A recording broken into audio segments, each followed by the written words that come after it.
What's happening? I'm Jules St. James, back with another video. Sorry I've been off the grid for a while, just been trying to navigate through all this chaos that's been happening in this world. We all know about the senseless killing of Mr. George Floyd that has rocked this world and in this country in particular. You know, the relationship between black and brown civilians and the police has been strained for a very long time now. I think it's a better time now than ever for me to post a video, to go out in the streets, talk to the people in these communities, to get a better understanding and their opinion on what needs to be done to bridge the gap between them and the police. Let's go out and see what they have to say. Hey, excuse me, sir. Oh, yeah, my name is Jules St. James. I have a show on YouTube called Roll Call. Uh-huh. Is it okay if I ask you a question? Yeah. Go ahead. Yeah, go ahead. I was wondering, in your opinion, what is a good solution for police and the community to bridge the gap?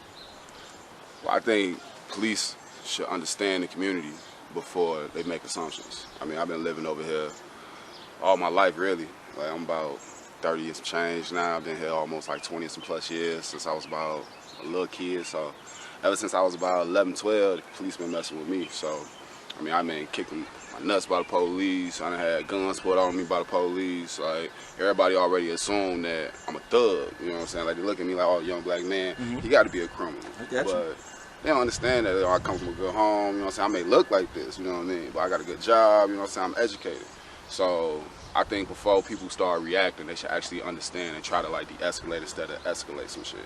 Like, cause assuming is only gonna get you the worst, and you already think the worst. We getting killed out here, everybody dying. It's like they want to shoot first and then ask questions instead of just trying to like just have communication understanding, you know what I'm saying? That's all I say. Communication understanding, that's probably be the best way to solve all this shit. Communication understanding, man. I appreciate it, man. Thank you again, sir. No problem. Hey, big homie. Hey, what's good, man? I see you about to get your workout on. Hey, I'm Jules St. James. I got a show on YouTube called Roll Call. I was wondering if I can ask you a quick question. Sure. What's up? In your opinion, what is a good solution to bridge the gap between the police and the community? Oh, that's a good question, man. Personally, I just think probably the best thing would just be more just straight communication about what's going on both parts. Like, what are the issues that the public has with the police? Trying to get a better understanding of it, just not just keeping it general or simple and generic, because people want to say, oh, all cops do this, all do that, and we can't really say that about people just because just one incident or one situation. And same thing with the police side, with the public. If they want to try to understand more what the public is feeling, reach out, whether it's meetings, weekly meetings or monthly meetings, and even just general stuff like in the community, like maybe helping out, volunteering. Have people try to understand too, like they try to have the public understand like what they go through, what they go through on a daily basis, just because it's different for everybody. Okay. People respond differently to different situations, and I just think like, the simplest thing is just straight communication. We want to say, let's have these big meetings, or let's let the politicians decide. They're not going to decide. They're going to decide what's best for them, not what's best for the public. So Oh, I feel that. that's what I think, man. Oh, man, that's what's up, man. Hey, appreciate it, man. Taking time out for that, man. All right, man. You go. Treat people like they're human beings. Treat pretty people simple. like they're human beings. Talk to them. All of that force and saying that they scared. I know that that's BS. They ain't scared now when you packing 2 or 3 guns on your body. So I think if you just walk up and ask somebody, what's going on here, and detain them in a civil way instead of 10 people on one person, it don't take all of that. Okay. It don't take all of that. Okay. All right. Thank you very much. You're welcome. To Thank bridge the you. gap between the people in the community and the police, I feel that if the city of Chicago allowed the citizens to go sit in on like the police training, like do scenarios and experience, this way they can experience how the police be feeling. Also, when the police is called to a call, if the community would take the time and actually explain what's going on to the officer instead of just approaching the officer without hollering and screaming and mumbling, because at that time the officer's really trying to catch up to try to figure out what's going on, because they're just being put right there in that moment, and they don't know what's going on at the time. So Okay. Cool, they man. can just give them they can go down to the training academy and do like scenarios, and they can see actually what the police officers are taught Mm-hmm. and how they are trained. Yeah, they can probably understand on where the police are coming from. Okay. Cool, man. Thanks, man. Appreciate you, big fella. No problem, man. Well, I think it's got a couple of, that's a very good question, and it's got a couple of layers to it. So let me just give you a couple of things that I've been thinking about. Number one, I think a mindset needs to be, or a change in mindset in terms of the policing partnership we have between the citizens that police protect and the expectations of those citizens. By that I mean, I think it's very important that citizens have local say in the policies, practices of his police department. I think the police department needs to understand, in terms of its authority, comes from the people they serve, not the laws they enforce. What does that mean? It means I would love to see more members of local communities on the police force. Oh, interesting. That's a really good question. You know what? Thinking about it, one thing that might work, and I actually practice it,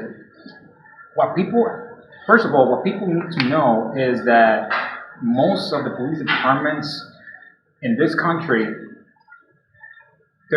are divided by units. You know, Okay. There's a lot of special units, and then you got the beat cops, which is basically in basic words, police officers who patrol the common areas or your neighborhood. Okay. Give or take. Okay. Having said that, I think that a great way to bridge that gap between community and police is to get to know your beat cop, the police officer that's patrolling your neighborhood.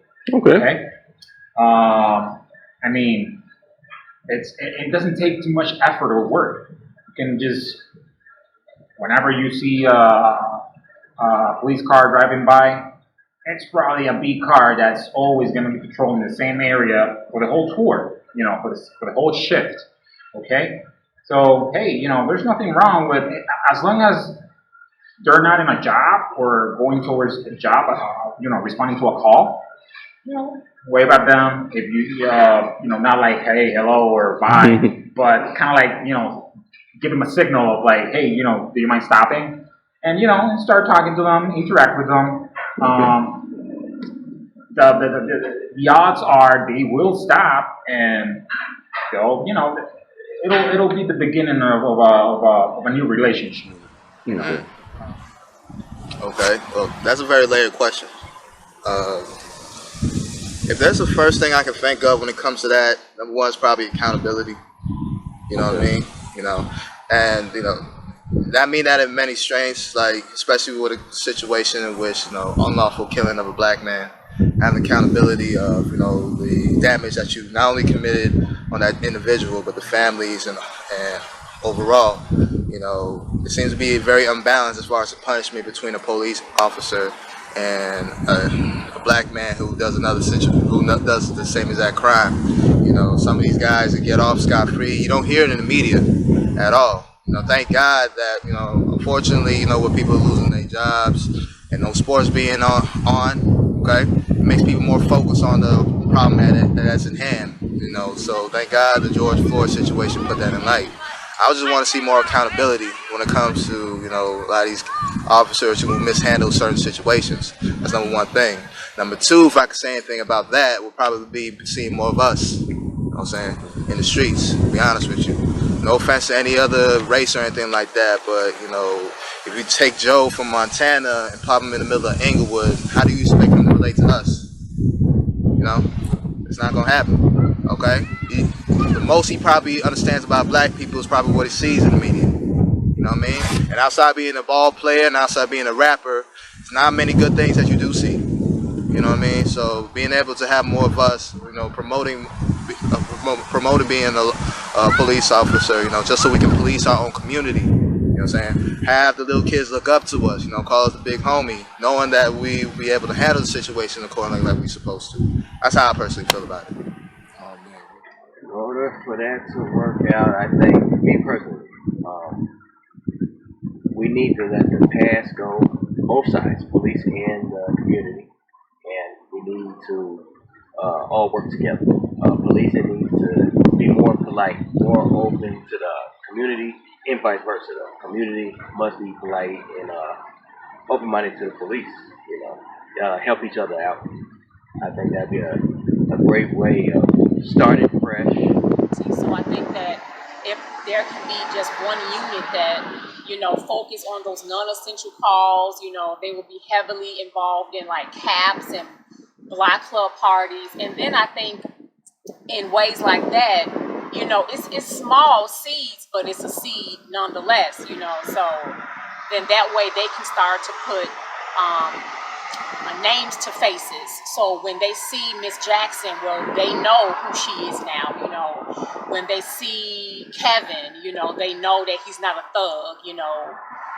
He may have his pants down to his waist, you know, he might have that typical look, you know, like he's, I don't know, dangerous or illegal, not illegal, but doing illegal things. But if the cops have a chance to interact with him in his community in a non-threatening way, then they'll see, okay, you know, that's Kevin, and he have the same dreams that they kids have. You know, he may like basketball just like this cop's son like basketball. So I think just having more community building, giving cops those chances, those opportunities to engage in the neighborhoods that they serve in non-threatening ways. Okay. Well, the first thing I think the problem is with the police is that, especially with all the civil unrest that we've had, there has to be an understanding of both parties. You can't bridge the gap between people unless you know what the gap actually is. And so there has to be an assertive movement of the police department to teach the officers that come into these neighborhoods in which they would never put their money in, invest in, and have no interest in, to get to know the people and the residents of the area so that they can come to a common ground of what they're going to do in serving and protecting. Bad about people is that there's no standard. We have a standard of what we think excellence is, but at the same time, but the biggest problem is that if you don't take the time and the opportunity to know the people in which you're dealing with and how to help the problem, there's never going to be a resolution or a solution. Everybody has to come to the table with some sense of compromise. Oh man, I like that. I like that, man. Man, I appreciate you, man. Hey, well, I appreciate you getting the message out. Okay. So there it is. Went out to the streets, talked to a few people, got some good solutions. I'd like to thank everybody who stopped to talk to me. My opinion, the police and the community members, we both need each other.